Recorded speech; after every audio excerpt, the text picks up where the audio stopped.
You can see that sort of almost playing out in elements of the so-called culture wars and things like that, where you've got everybody battling for their own thing and then feeling imposed upon by the other side or whatever.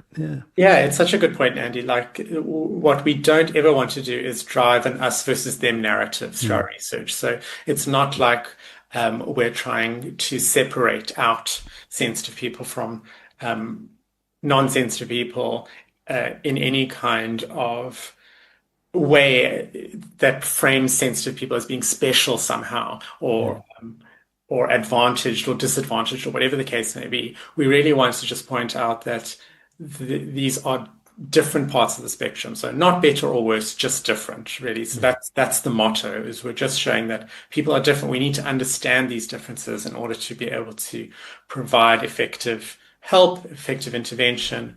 And so, yes, we have to be so careful not to lean into these culture wars that tend to erupt as soon as that us versus them narrative becomes established. So, yes, it really is about understanding the spectrum, but the focus is a lot on highly sensitive people because that's been neglected. That's the part that's been confused in previous psychological research.